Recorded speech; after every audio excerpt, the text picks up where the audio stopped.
Welcome to the program. My name is Marty Shenkman, and I'm joined by a colleague, Juliet Wan, who's going to tell you who she is and what she does. But it's a really important and interesting topic that doesn't get enough attention because it affects lots and lots of people, collectors, clients. And Juliet, when after you introduce yourself and tell everyone your background, I want to explore the comment you just made to me a few minutes ago about how many of the collectors that you deal with are lawyers and accountants. I think that was very interesting. So tell everyone who you are and what you do. Okay, thank you, Martin. Thank you for having me. This is a very interesting topic. I'm very happy to explore it with you together. First of all, as a brief introduction about myself, my name is Juliet Yuan. So I'm an art advisor and appraiser based in New York. My area of expertise is American and European contemporary and post-war and contemporary art, as well as the Chinese art of the 20th and 21st century.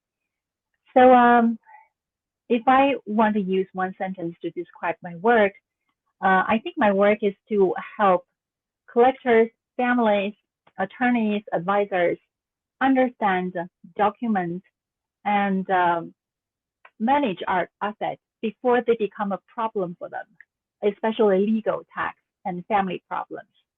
Voilà. That's perfect. Perfect. I find a lot of times when clients, until we start asking them questions, they're not even aware of how extensive their collections have grown over the years and the decades.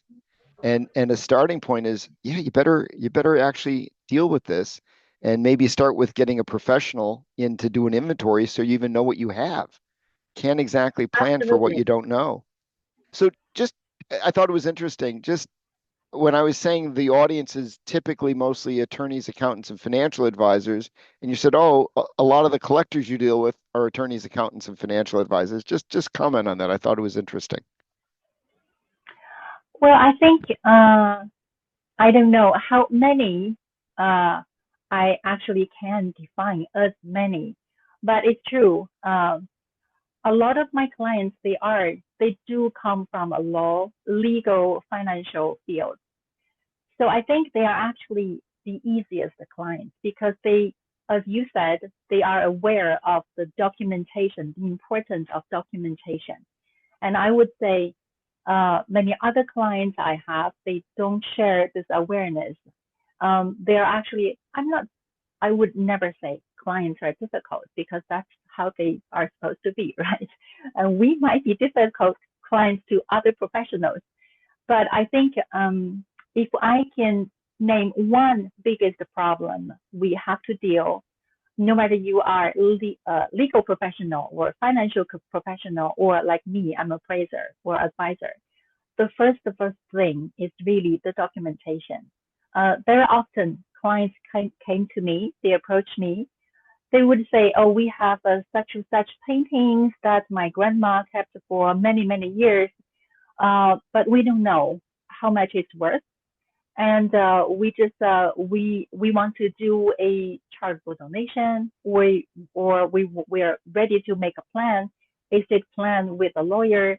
We need these advisors to help us, but at the same time, we don't know if it's even worth anything. So we need an appraiser to take a look. But when we really start working on the documentation, and that's where everybody gets stuck because we find out, oh, even we can't provide a good photograph, or we have a very important piece of document missing, and it takes a long time, much longer than we imagine, to reach out to other professionals or advisors to recover this document. So all these problems, they actually take part in the documentation. So every time we start treating a case, we always start from the documentation. I would like to hear how you think about this. You probably have the same type of experience as me, right? I find that the majority, significant majority of people really don't, unless they're really, I don't know if professional collectors, but serious collectors. If they're not Mm, really serious collectors, they have no cataloging of what they have. They're not aware of what they have or the value of what they have. And I've seen everything from this end of the spectrum to this, where they think they have really valuable stuff that they've collected over, decades or inherited, and it has really very modest value. And I've also seen where people thought, just I was thinking as you were saying it, yeah, we inherited a couple of paintings from grandma, and oh my gosh, these things are really very valuable and Mm-hmm. important pieces, and they didn't even know it. I've had not too many, but I've had some clients that they've had large numbers of collectibles, and without a Mm-hmm. catalog of it, you, you can't bequeath it because you don't have the information. And without a catalog listing it all, they don't even realize how extensive the collections have grown. And without that information, how do you make a decision what you want to do with it? I have to ask you a question. There was an article I read, and it was very disheartening to me, of 10 things you think your kids want, but they really don't. And we have, for example, and I'm sure it has no value, but we have dishes from my wife's grandmother that have been in the family now for 3 generations. And she thought, of course, we'll give it to one of the children, right, in the future. No one's interested. And on the list was the silverware, the old dishes. How do you find the reactions of the younger generations to what the parents want? Because I think that's also important to address. You're better off planning to donate something than to give it to children who don't want it.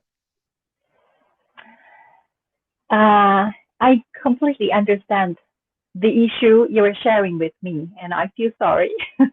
But I would say I would never complain about this just because well, children don't, the younger generation doesn't want to take over this responsibility. I think in what you have shared, Martin, you have already mentioned several topics. First, we mentioned the price, difference between price and value when it comes to a piece of artwork.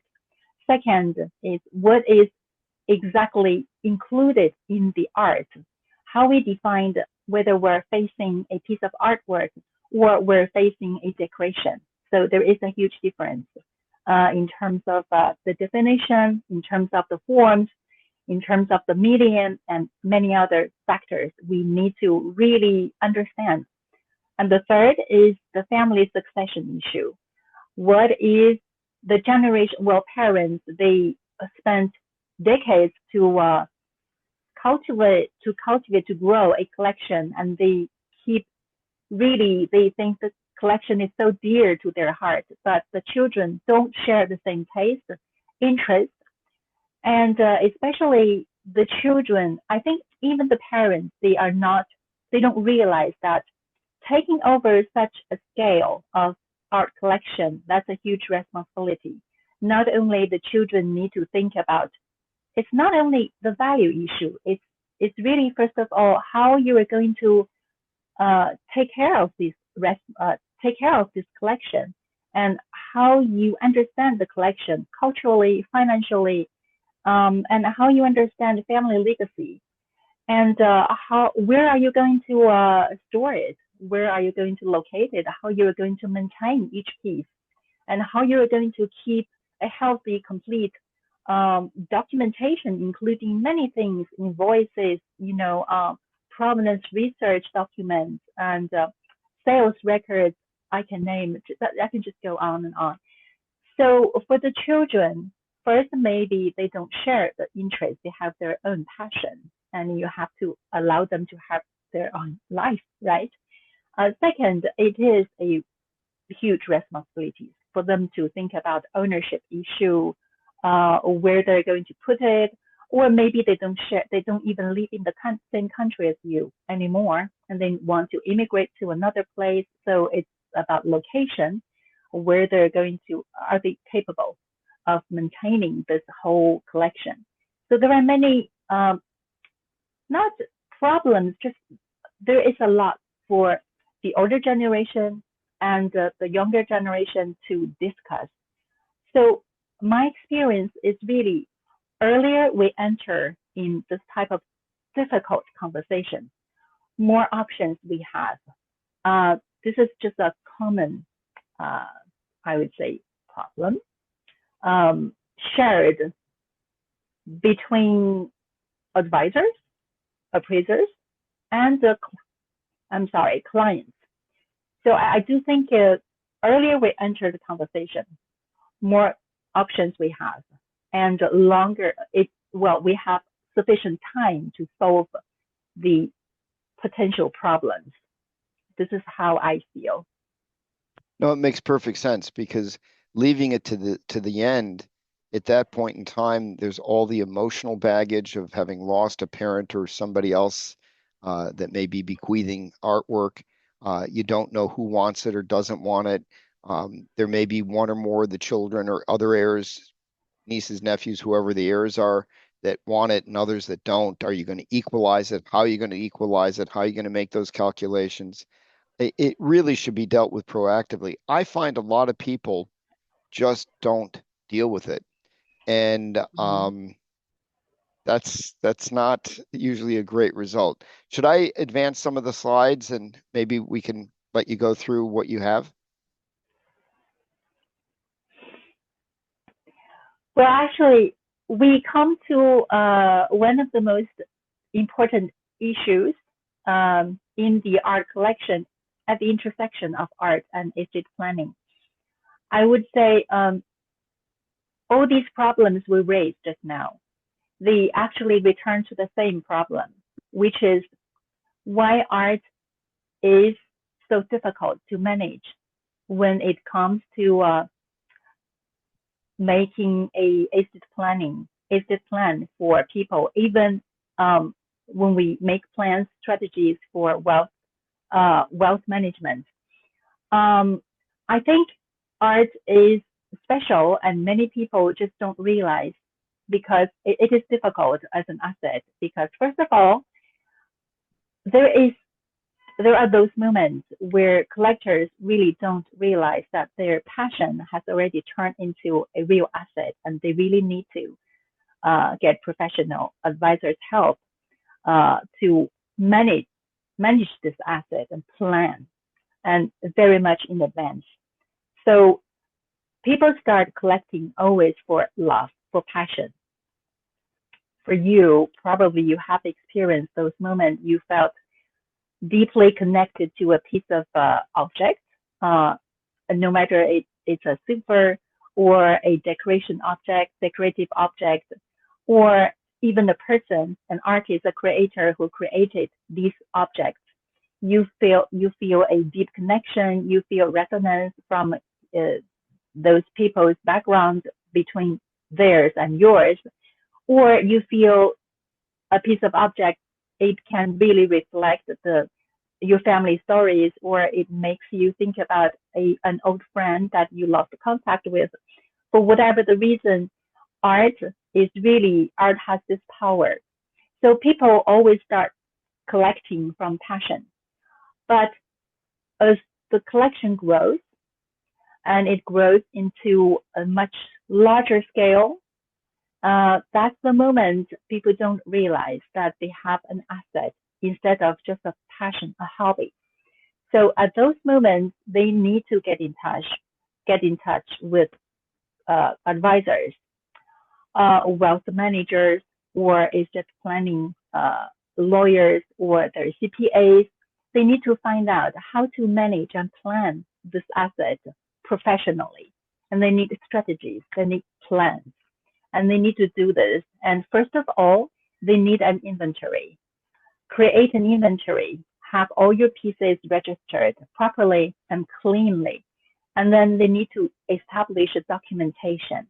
Wherever you purchase this piece of art, or from a gallery, from an auction house, you need to keep the documentation as complete as possible.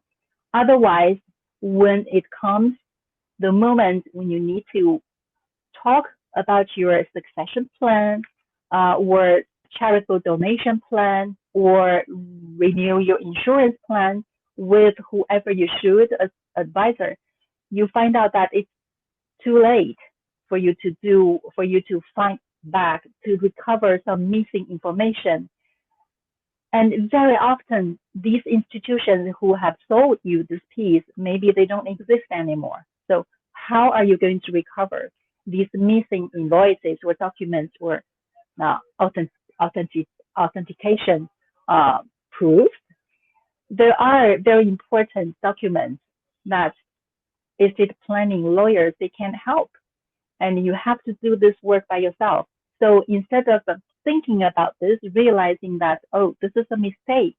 I lost this piece of document. How am I going to do now? And it takes much longer time, and it can really make your work very expensive.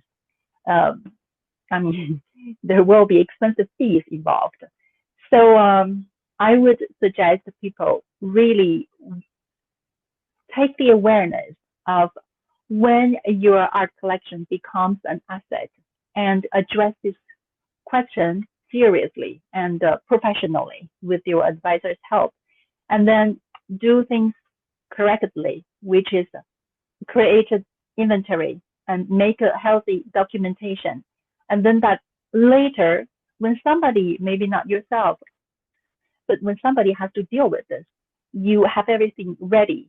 And that really saves everyone's time, energy, and money.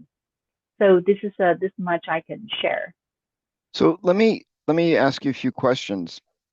It Mm-hmm. seems to me that one of the most important and pressing reasons to address getting an inventory of what you have and value estimates is because without that, the client has no idea whether their insurance is adequate or not adequate. And a lot of times when we've started to address this and had the client bring in a professional, that last time they had, a professional look at the value of stuff, never or a decade or 2 decades ago, and the values sometimes they've actually gone down, but oftentimes they've gone up dramatically. So the first worry I would have is not just the estate, but preserving the value of the estate with all the flooding and weather calamities that are becoming seemingly more frequent. You need to know what you have because you'll never know what you lost, and you need to Mm-hmm. know what to insure it for. Any comments on the insurance of collectibles? Yes. Um, for the artwork, for fine art and collectibles, it's always the same. Whatever you insure, first of all, think about insurance and take consideration. Take it seriously. I have clients who never thought about insurance. You wouldn't believe me, but it's I don't know what's the reason. Even after you remind them of the insurance, well, go to an insurance broker and have the insurance to cover, because you never know what happens to this. But they always think, okay, we're safe. Nothing will happen. I will just delay this. I have other things to do. So this is a type of collectors who really don't take insurance seriously. But for those who have insurance coverage, we always encourage and we strongly suggest our clients renew or thinking about renew your insurance coverage every 3 to 5 years, because the art market is so reputed. Uh, art market is really, it doesn't follow any market. It doesn't follow economic market. It doesn't follow stock market. It follows its own regulations. And there is no regular, it's unpredictable. Art market could be very volatile. So for this very reason, it's very rare that at the end of 3 or 5 years, the art market doesn't change at all. There would be unpredictable ups and downs. An artist's work can really become during a week, from a few thousand US dollars to 10 times more expensive. This has happened so many times. So you never know what you have in your hands and what it's worth.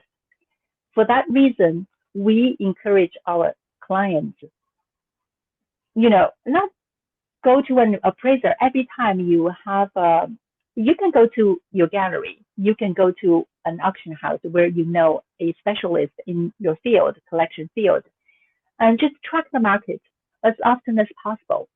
If you're not able to do that, well, then at least renew your insurance coverage every 3 to 5 years, and just really keep it in your mind.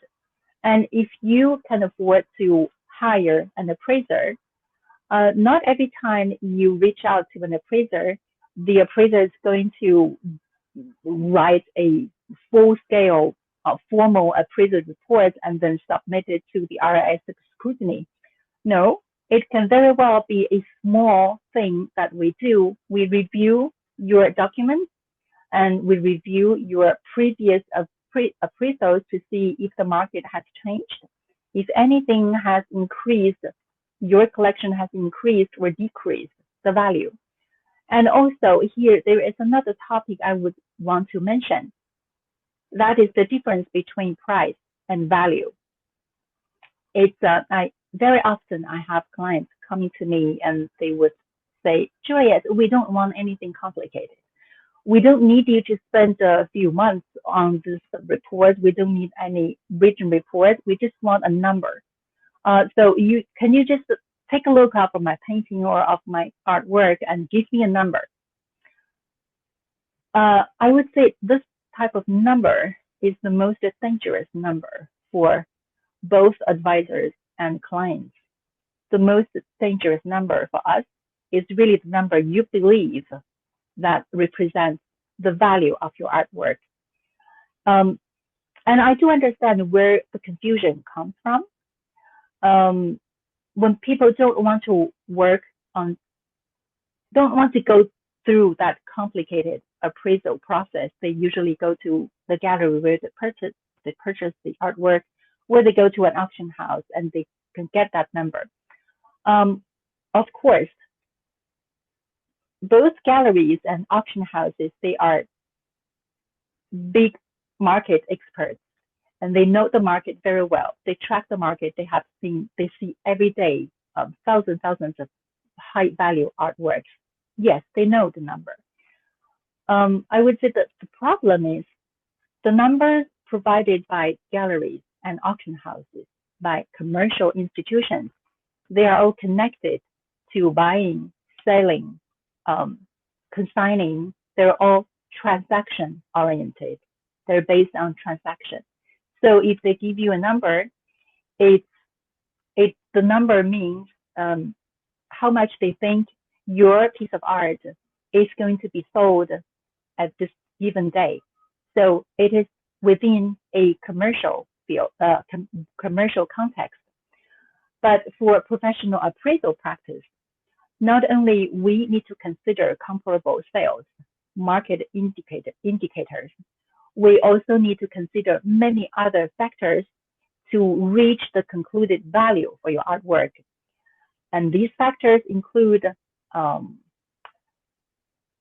artist's exhibition record, collection records, names of the collectors, and where the artist stands in his or her own career, and provenance research document, previous appraisal document, and many other factors. And we put them together, and there is a methodology, there is a sophisticated process to go through for us to reach that concluded number, and that will be the real value for your artwork. I wouldn't even use real because different purposes will lead to different numbers. Let's say, Martin, today you have a client who needs to do both charitable donation and insurance coverage. So for the same piece of artwork, these two numbers, because the purposes are different, so these two values can be very different from one another. So that's the appraisal values we're talking about. And they can be very different from the number that gallery and auction house provide also. So, but we cannot ask every single client we have understand so professionally what is a auction house number or what is a professional appraisal practice. That's why I think the webinars you keep running, they are very important because they really provide a educational platform and opportunities for your clients to understand.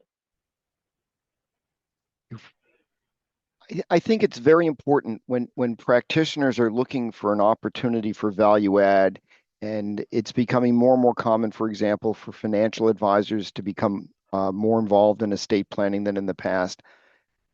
Getting that initial inventory is really a very important step. Even if it turns out the collection has nominal value, at least they know it. But what you've done apart from the value question, as Juliet pointed out, if you're making a donation, it's a value. If you're looking for resale, it's maybe a different value. Insurance may be a different value.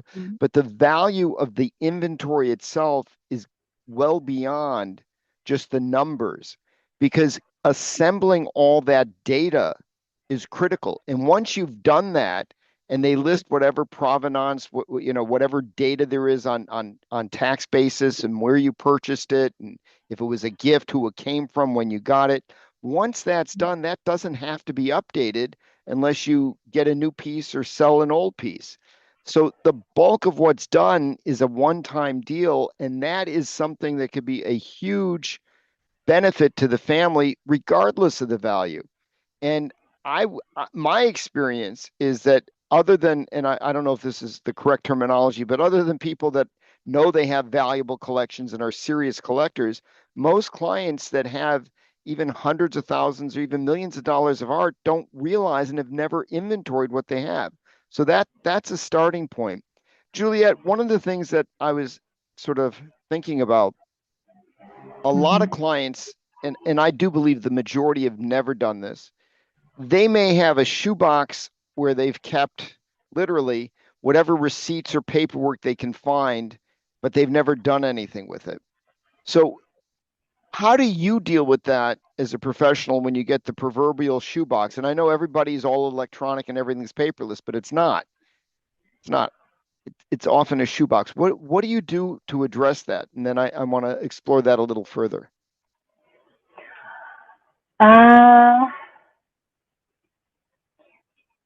I mean, it really depends on what the collector wants to do, what the family wants to do with the shoebox. So if we know what the purpose, is it only to just put it somewhere to show it in a residency, or is it there to help family accomplish a plan, specific plan? The purpose is very important. So I guess the first thing, both for the clients and advisors, is to have a clarity. Have a clarity on what you want to do with your collection, and how. And next step would be how you are going to achieve that. And there is also a time issue. So different purposes we need to manage within different schedules. There is also the coordination between different schedules, between advisors' working schedule, between appraisals' working schedule, so between the clients, whatever they want to reach that, when do you want to have this to be accomplished? So there are several schedules they need to be coordinated. So I think it's really important for the client to have a general knowledge about our profession.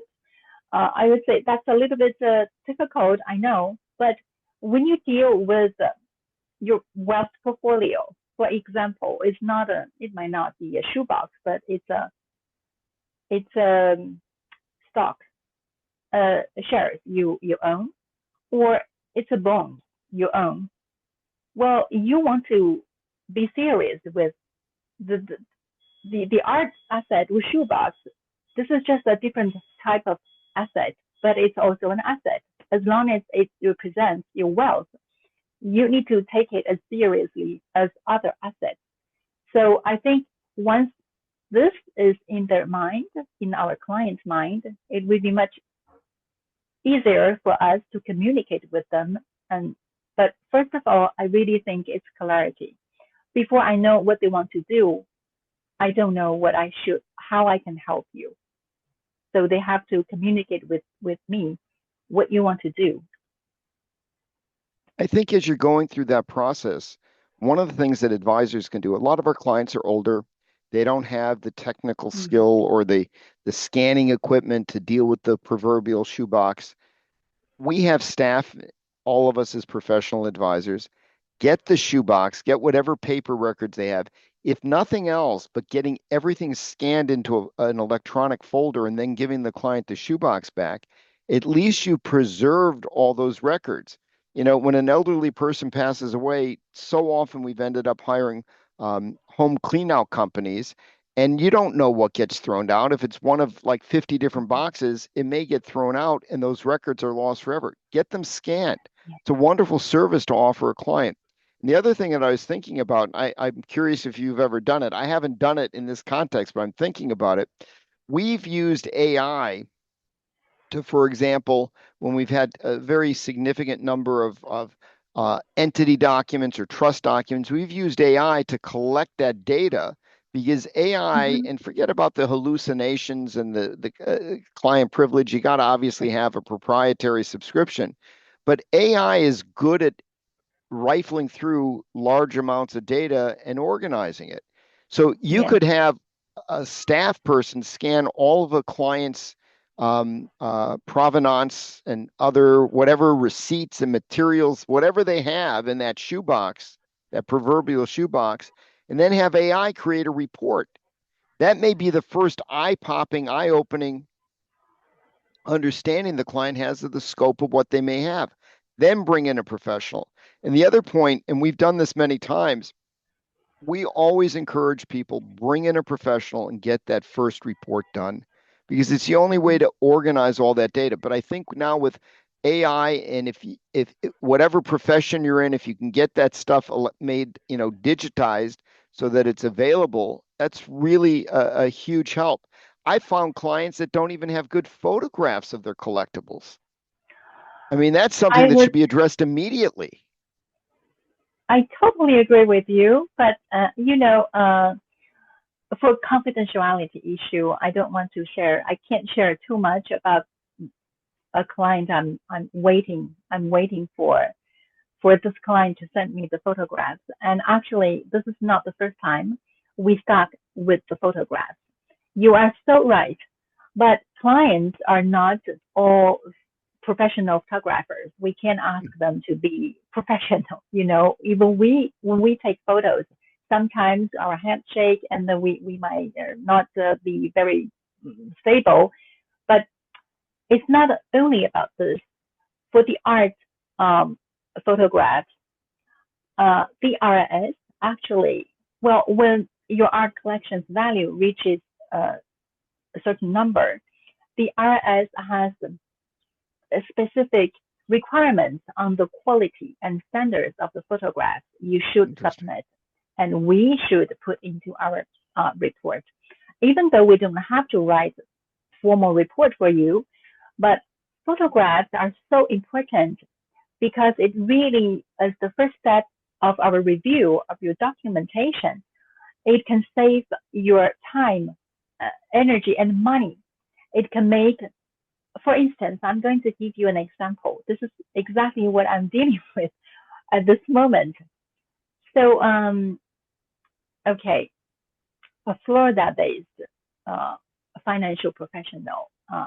She is helping her family, one of her family members who is at who has reached a certain age that she is not able to take good photographs or manage her collection on her own. So uh, this financial professional based in Florida, she should really remotely control everything, and which is difficult for her.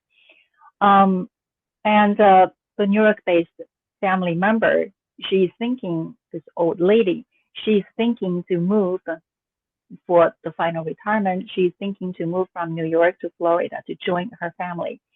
But she has such a large scale of collection, and she doesn't know whether it's really worth anything. And the purposes are there are two purposes. She's thinking for about a charitable donation as at the same time she's thinking about estate planning. So first of all, I asked both to send me a few photos of the most representative works because it's not reasonable for these two to manage several hundreds of objects.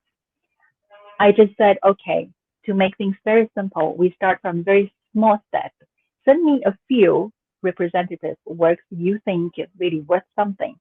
And from there, if the photos are good enough, I will be able to tell you whether it's a real case we're handling, or it's worth for us to pursue, or it's really worth something in your collection. And then you can just make bigger decisions from there. We all start with the photos because the photos uh, they shared with me, they are they don't even allow me to see clear image. Um, I just don't know what is each photo. Uh, and they are Chinese works from modern art. So with Chinese landscape modern art, you know, very often on the front of the the image, you should have inscription or a stamp, uh, signature or points, and you really need to take the details that detail and send it to me. And you don't shake your hands when you take the photo, because even if you send me that clear, high resolution photo, I may have to still rely on some other specialists, and I may have to go to them and send them the photo. And we collaborate with our peers in auction house, in galleries, and even um, my my appraiser colleagues. We have to rely on each other. So I'm waiting for the photos, and they never come back. So this is actually not the first case where I have such a problem with the photographs, which is the first step of documentation review. So I totally understand what you're talking about. And next is really the solution. I have to rely on you. You are more experienced than me treating this type of case. So what's the solution you would give if your clients just have difficulty providing you good quality photos and you absolutely need to rely on this document to move forward in your case? I always prefer to bring in a professional. If the client has no idea if there's any value to what they have, I'll use your phraseology from earlier where it's decorative, not really collectible. You Mm, can hire, and we've done this many times, especially in probate estates, we hire a home inventory company to come in, and they're not going to photograph quite like you might, but they'll get decent photographs of the pieces, and they'll also inventory the furniture and everything else in the house so that, if the client wants to make plans on how to divide or distribute personal property, everything is there. And after somebody passes, we often do that and have, I don't know if a booklet is the right phraseology to use. It's electronic typically now, but we'd in effect get a home inventory listing with photos and let the mm-hmm, kids choose what they want in some rotational way so that everybody's happy and we get everything divided up. But if you start with a home inventory and then you go to an expert like yourself, you at least have professional pictures, even if not art quality professional pictures and whatever mm-hmm. description the home inventory company gives it. And then you could, make that preliminary determination. Is it worth even the engagement? But again, I think not getting that initial inventory just doesn't make sense. And even if the value is moderate, it just makes sense to get it inventoried and the provenance recorded, the shoe boxes dealt with, because it only gets more difficult down the road. Yes, I agree. But it's difficult for clients to realize this. And But that's the role I think all of the professional advisors can play. And honestly, whether it's the estate planning attorney, the wealth advisor, the accountant, somebody on the team should alert clients to what's going on. yes, I agree. Yes. And also, I think the right moment for advisors to go to their clients to raise the questions. Um, in art advisory and appraisal, I can't speak for everyone, but myself, usually when I know that, well, usually we know who is collecting art, or maybe we just check, with one question, we will be clear with the situation. Are you interested in collectibles or art collection? If you do, how many pieces do you collect already? And we don't have to go deeper. Or what are they? Maybe the collectors themselves, they're not sure what they have, but they know roughly how many pieces, the scale of the collection. So I would say once the number of the pieces reaches beyond 10, well, you really should start making or creating a inventory. And there are so many softwares or online platforms that can help you make this inventory happen very fast. And then you need to gather the documentation. So, and you keep tracking the inventory and documentation. This is especially important for internationally mobile families. I think I have friends and clients surrounding me, and they're all in this global lifestyle. They travel across different continents. They have art collections all over the place because they have different properties in different countries. One in New York, another in Tokyo, another one in Shanghai, another one in Singapore, or still, who knows, Germany. So it's so important that you know how to manage your inventory and where you keep your documentation and keep tracking it, updating it. Otherwise, when the moment comes, you want to make a family succession plan or want to make a estate planning a strategy, it's going to be a disaster for everyone. Uh, so I think it's the mobile, internationally mobile families, this type of clients, we're going to have more and more of them in the coming 10 to 20 years.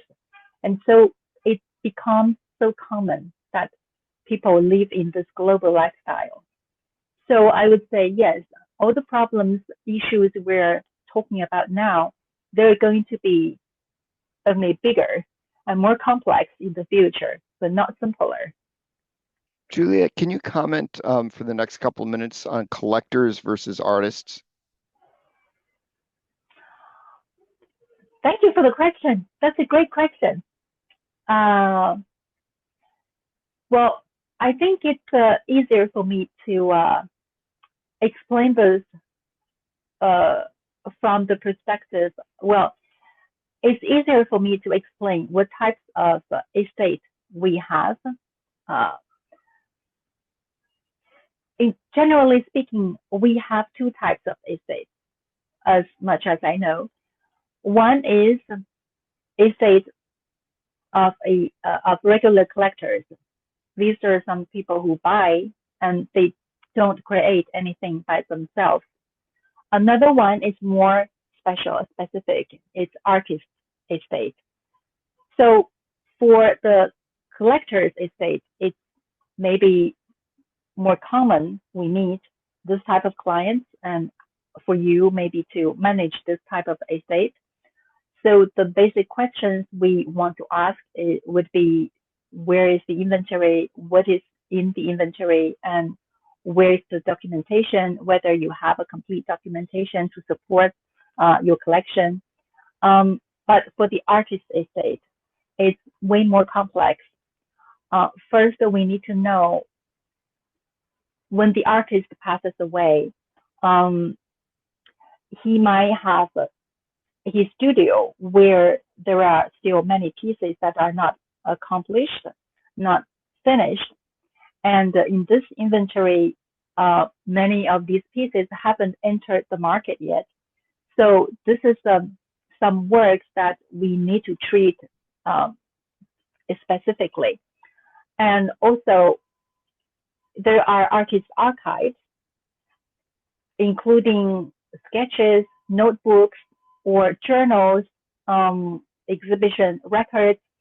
So this type of archives if you are not familiar with artist estate, you might just throw them away by accident, but they might represent a huge value, and the value may keep increasing many decades after the artist's death.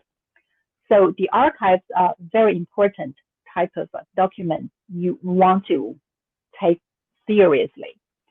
And also, there are many other special documents um, in the artist's documentation. Provenance research, the I think I should really refer to my notes if you want a serious answer, but I would say the artist estate is a special field. Uh, we might need to rely on some art lawyers' help to manage that type of estate. But I don't know if you have encountered any artist estate. You I actually have had haven't. cases. So that's very special. But in generally speaking, these are two types of estates I know. Uh, I'm not sure if there is a third type of estate. You tell me because you are the specialist. Not that I'm aware of. I think you've talked about appraisal and the different types of values. Is there anything else that you want to add on appraisal methodology or documentation? Uh, Not really, Martin. I think we have covered a lot of Yeah.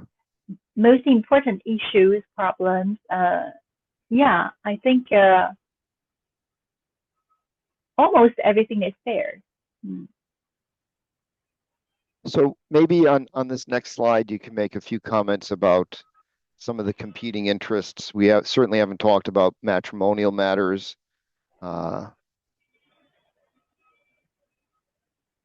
any further comments? Matrimonial matters. Uh, well, I just think for whatever the purpose we people want to commission an appraisal service, um, the first thing is always clarity, documentation, and purposes.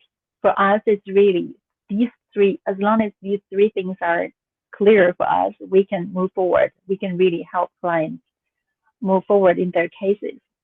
Uh, it's the same thing we ask from clients when they are in a estate planning case, or they are having a tax related case, or they are in insurance, they want to have a new insurance coverage, or they want to renew their coverage, or they're making a plan with you in a family succession matter, or they are trying to do a charitable donation, um, or I don't wish they go through a divorce, but maybe a family internal conflict, not right away a divorce, but um, everything is really based on clarity of your documentation and what you have, where they are, who is the owner, and are you sure what's the value? Do you have a previous appraisals?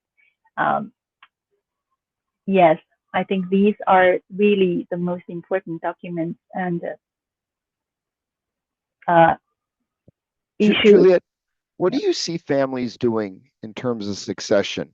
So if somebody has an extensive collection and they have 4 kids, do they divide it up and give, an equal number of paintings, for example, to all 4 kids? Do they find out which kid or kids may want to maintain it? What do you see happen? How do these discussions go in your experience?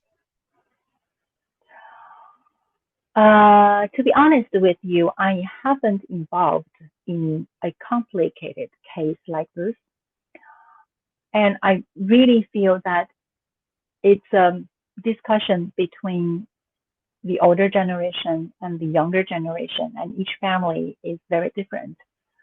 Um, but what I can help families pay attention to before the conversation is that before you approach younger generation, talk about this with your children. Maybe first you want to make clear for yourself what you actually own and who is the actual owner. Do you have a complete documentation inventory, and what is it in this collection?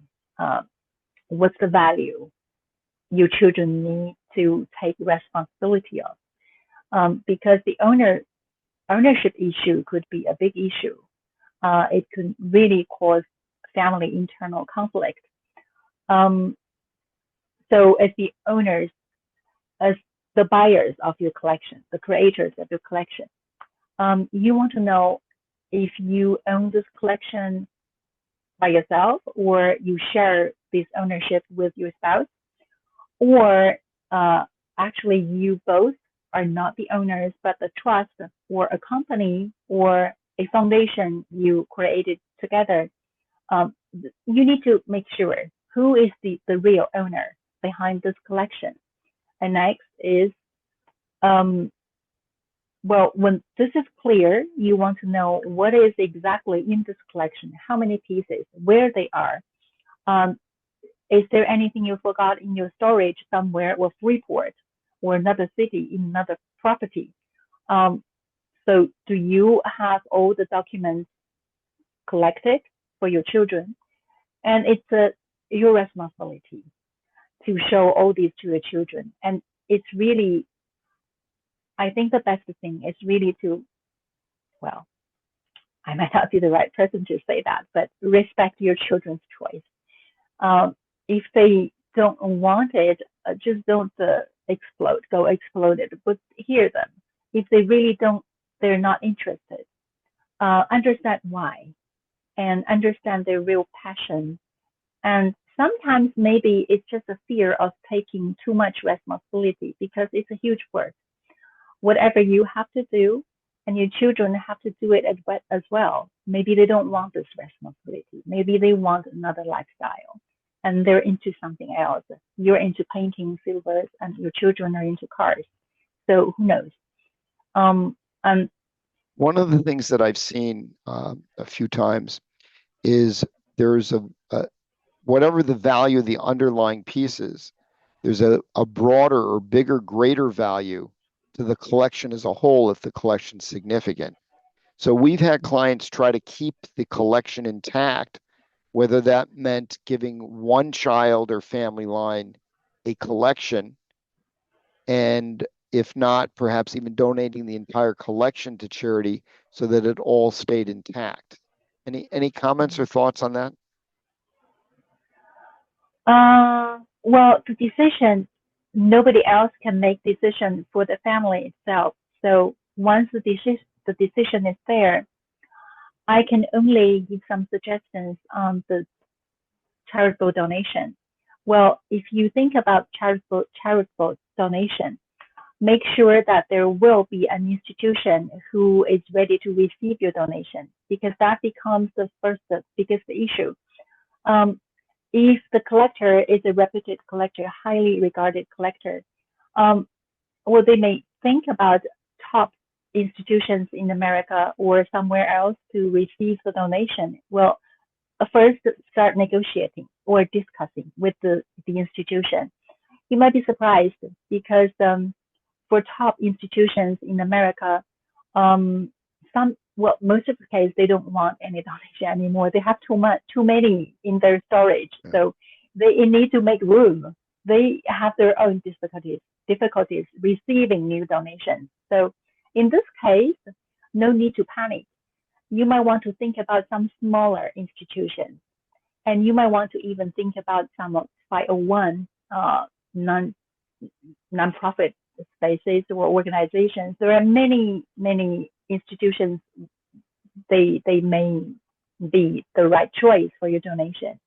And second, really start this conversation as early as possible, because from the moment you get in touch with the institution, and to the moment they make decision receiving your donation, and they need to write you a letter deed, to prove that this donation is accepted by the institution. And then they would want you to show the value of your donation. And maybe during the conversation, you already have to show the value of your donation. So they have a foundation for the discussion. And there is a schedule, a timeline for you to respect between the deed is delivered by the institution and the moment your appraiser finishes this report and submit to the IRS. So the schedule is specific. So you need to know the timeline for you to work on this matter. So this is the comment I can give. Juliet, on slide 9, I think we've covered these unless you have anything else to add, these points. Not really, unless you have some I comments think we've covered them. I think we've talked about this. Is there anything to add on cross-border and global issues? Well, maybe, yes, as the slide is showing on the screen, language might be something we want to consider in the future, because the documentation might not only be in English language, but it can be multilingual documentation in French, in Chinese, in Japanese. Everything is possible. So, and also we might have to deal with different legal systems, it depending on where the families are having properties, and same thing for the tax also. So this is this much I can think about. One of the things that we've found helpful, and it's not only in the global environment, but many wealthy clients have multiple residences in multiple states. So whether it's global or just the US, getting the inventory that's done by location. So that you have, yes, you have a full inventory of all the art the family has, but it's broken down by location so you know where to deal with it.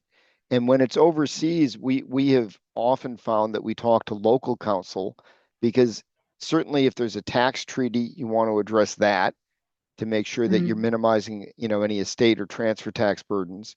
But there's also local customs that could affect how or what might be best to do for a resident of one country that has a home in a second or third country, and has collectibles in that home. So it always makes sense to confirm with local counsel. Yes. I think we've discussed independence. Is there anything to add on this? I think we can go on if you don't have anything. Well, I think we have covered this. Okay. Mm-hmm. Comment on some of the tax issues? Well, there are only two numbers I think that are the most important for us to remember. One is the 5,000 US dollars.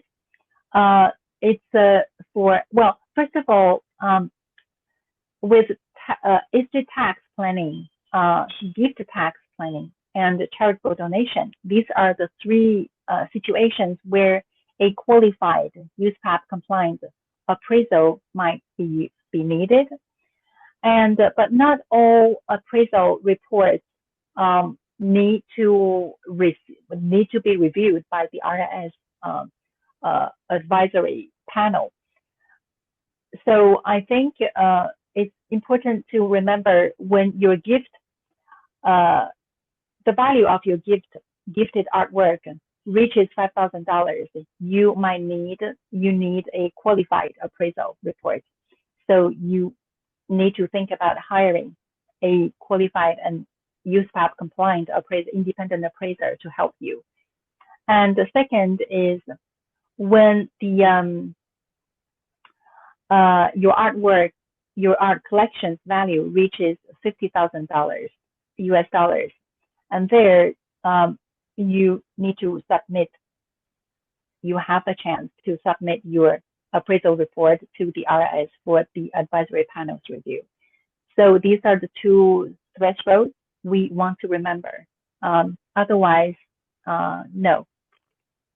When you're dealing with IRS donations of art or collectibles, go through the requirements very carefully. There have been some recent high-profile cases where people have lost their deductions because they didn't adhere to the required formalities. You want to make sure you do Mhm. it. One of the things that we do is I get the instructions for the donation forms from the irs.gov website. We convert them into Microsoft Word so we can cut and paste, and we use it like a checklist to make sure, did we do this? Did we do this? Did we do this? You don't want to miss anything. You want to make sure you have all the documentation and meet all the requirements. Juliet, I Yes, think it's been very helpful. I don't think this topic gets talked about nearly enough. Why don't I let you give any thank you. concluding or summary comments that you want to make? Well, first of all, I want to thank you for having me and to have this conversation. I totally agree with you. We should have had this conversation much earlier. And sharing this these problems is very important for me as an appraiser with a big expert in legal field like you. So I think we should continue this type of exchange in the future. And the last thing you mentioned, it was very important because it made me think about when we do charitable donation appraisal report, there is this form, very complicated form 8283, and we absolutely need attorneys and CPA's help. So I think align with CPA and estate planning experts like you. This is very important for us. So other than that, I wish everybody good luck in whatever the plans they're making. I encourage all advisors that are listening to bring this topic up with a lot more clients. Don't wait for the client to bring it up. And don't assume because the client gives you a personal balance sheet that doesn't list collectibles that there are no collectibles. A lot of clients don't know how to value it. Some clients feel that by being, secretive about it, somehow they're going to save tax or not have problems. It's always to the contrary. It should be dealt with proactively. And again, we've talked about from one end of the spectrum to the other, where it may just be a home inventory company because the stuff is more, I'll use Juliet's term, decorative than collectible. But still, it could have sentimental value that's important to the family. So get an Yeah. inventory, and to me, if there's any even moderate value, not even a large value, it's worth hiring a professional to come in and give you a proper inventory, the provenance. If clients are older and don't have things digitized, get everything scanned, get photographs. There's a Mm-hmm. lot of practical stuff that any advisor in any discipline can help guide a client to do before you even bring in the expert. So I encourage all of you to take steps. It'll certainly help clients. Thank you, Juliet, and thank you everyone for joining.